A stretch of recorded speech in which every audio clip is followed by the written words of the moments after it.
بہار قرآن lecture number 1۔ اعوذ باللہ من الشیطان الرجیم، بسم اللہ الرحمن الرحیم، الحمد للہ والصلاة علی اہلہا۔ الحمدللہ آج پہلے پارے کا انتخاب کیا گیا ہے اور ہم پارہ نمبر 1 سے آغاز کر رہے ہیں اس لیکچر سیریز کا، اور انشاءاللہ 5 اہم نکات پارہ نمبر 1 سے ہم بیان کریں گے۔ پہلا نقطہ یہ ہے کہ اسلام مہربانی کا دین ہے۔ قرآن مجید کا آغاز جس آیہ مبارکہ سے ہوتا ہے وہ ہے بسم اللہ الرحمن الرحیم۔ الرحمن الرحیم کی جو ترکیب ہے یہ قرآن مجید میں 118 مرتبہ استعمال کی گئی۔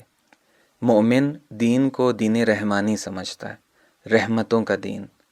رحمت اور اس سے نکلے ہوئے جتنے الفاظ ہیں، ریح، راحہ اور میم کے روٹ ورڈ سے جتنے بھی مشتقات نکلے ہیں وہ ملا کے تقریباً 425 کے قریب ہے۔ رحمت پروردگار اتنی غالب ہے پوری کائنات میں، حتیٰ کہ غضب الہی کی تفسیر بھی اس کی رحمت کے دائرے میں ہی کی جاتی ہے۔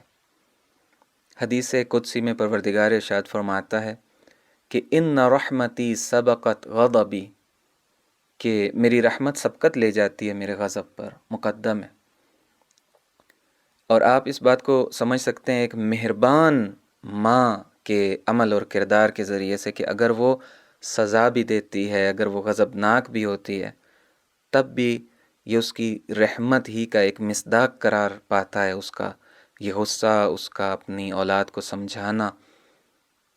البتہ یہاں پر ایک چیز ضروری ہے جاننی کہ اسلام رحمانی سے مراد کیا ہے، چونکہ کچھ لوگوں نے اس کی غلط مراد لی ہے۔ اسلام رحمانی سے یہ مراد نہیں ہے کہ اللہ تعالیٰ سزا نہیں دیتا، نہیں، ایسا نہیں، بلکہ ہماری جو ذمہ داری قرار دی گئی ہے، ہمیں جو بتایا گیا ہے وہ یہ ہے کہ ہمیں امید اور خوف کے مابین رہنا ہے، دونوں ہم وزن ہونے چاہیے۔ اسی سلسلے میں ایک روایت یہاں پر بیان کی جا رہی ہے کہ حضرت امام محمد باقر علیہ السلام ارشاد فرماتے ہیں کہ مومن کے قلب کے اندر 2 نور ہوتے ہیں، ایک امید کا نور اور دوسرا خوف کا نور۔ پھر فرماتے ہیں کہ جب دونوں کا وزن کیا جائے تو وزن میں برابر ہوتے ہیں، یعنی انسان کے، ایک مومن کے دل کے اندر امید جتنی ہے خوف بھی اتنا ہی ہے، جتنا خوف ہے اتنی امید بھی ہے، دونوں برابر ہیں۔ لہٰذا ایک طرف اس کی رحمت کی امید ہونی چاہیے اور دوسری جانب اس کی سزا کا خوف۔ دوسرا نقطہ جو یہاں ہم نے انتخاب کیا وہ ہے زندگی گزارنے کا صحیح طریقہ۔ انسان کے کچھ رول ماڈل ہونے چاہیے اور وہ ہیں انبیاء، صدیقین، شہداء اور صالحین، اور انہی کا رستہ ہمارے لیے بہترین رستہ ہے۔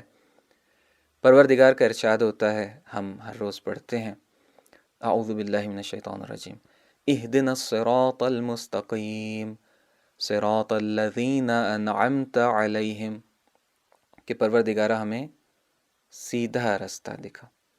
دشمن کی کیا سازش ہے؟ وہ یہ ہے کہ اپنے پاس سے رول ماڈل بنا بنا کر پیش کرتا ہے، جبکہ قرآن مجید نے بہترین رول ماڈل بیان کیے ہیں۔ ارشاد ہوتا ہے کہ اہدنا الصراط المستقیم، ہم دعا مانگتے ہیں پروردگار سے کہ اے خدا ہمیں سکھا کہ ہم زندگی کیسے گزاریں۔ صراط الذین انعمت علیہم، خدایا بہترین رول ماڈل ہمیں بتا دے، دکھا دے، اور بہترین رول ماڈل وہ ہیں کہ جن پر تو نے نعمت کی ہے، جن کو اپنی نعمتیں عطا کی ہیں تو نے۔ اور پھر اگر ہم جاننا چاہیں کہ پروردگار نے کن کو نعمتیں عطا کی ہیں تاکہ وہ ہمارے رول ماڈل بنیں اور ان کی زندگی کو دیکھیں، ان کی سیرت کو دیکھیں اور اس کے مطابق ہم زندگی گزاریں، تو پھر سورہ مبارکہ النساء کی 69ویں آیت میں ارشاد رب العزت ہوتا ہے کہ وَمَن يُطِعِ اللَّهَ وَالرَّسُولَ فَأُولَٰئِكَ مَعَ الَّذِينَ أَنْعَمَ اللَّهُ عَلَيْهِم مِّنَ النَّبِيِّينَ وَالصِّدِّيقِينَ وَالشُّهَدَاءِ وَالصَّالِحِينَ وَحَسُنَ أُولَٰئِكَ رَفِيقًا، کہ جس نے اللہ کی اطاعت کی، جس نے رسول اللہ صلی اللہ علیہ وآلہ وسلم کی اطاعت کی، تو وہ ان لوگوں کے ساتھ ہوگا کہ جن پر اللہ نے انعام کیا ہے۔ اور یہاں سے ہمیں پتہ چلے گا کہ انعمت علیہم کون لوگ ہیں، انعام جن پر کیا گیا کون لوگ ہیں، جن کی سیرت کو ہمیں دیکھنا ہے، جو ہمارے رول ماڈل ہونے چاہیے وہ کون سے ہیں؟ وہ ہیں النبیین، الصدیقین، الشہداء اور الصالحین۔ النبیین یعنی انبیاء کا رستہ ہمارے لیے صحیح رستہ ہے۔ حضرت محمد مصطفیٰ صلی اللہ علیہ وآلہ وسلم کا طریقہ ہمیں اپنانے کی کوشش کرنی چاہیے۔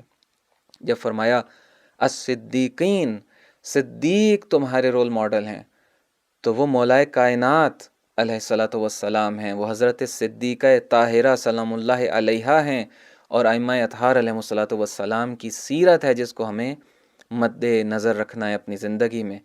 مولائے کائنات ارشاد فرماتے ہیں کہ انا الصدیق الاکبر، میں صدیق اکبر ہوں۔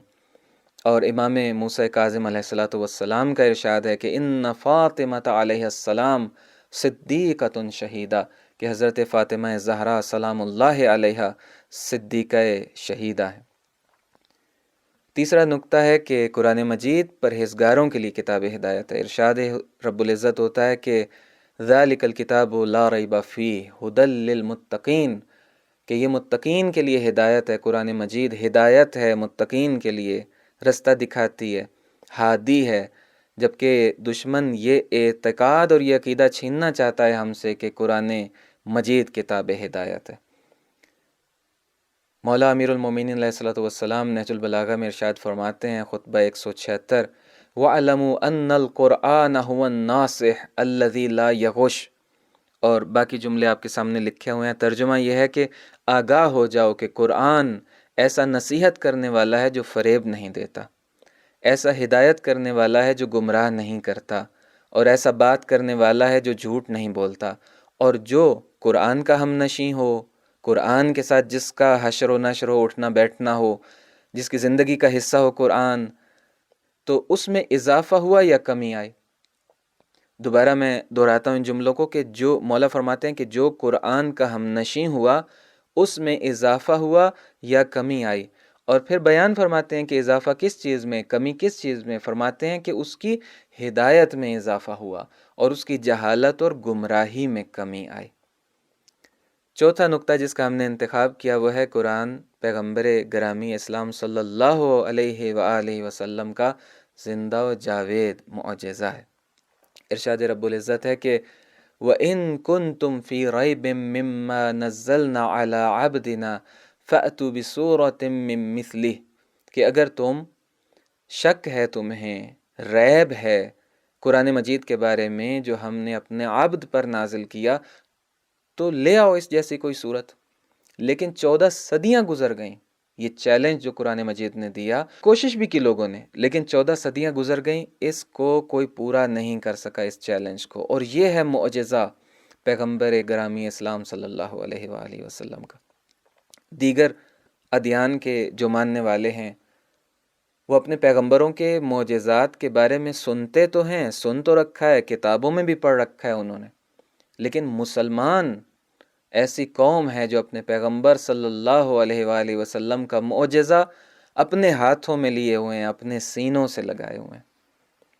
اور پانچواں اور آخری نقطہ آج کی گفتگو کا یہ ہے کہ خداوند متعال کے سامنے سر تسلیم خم کرنے کی کتنی اہمیت ہے۔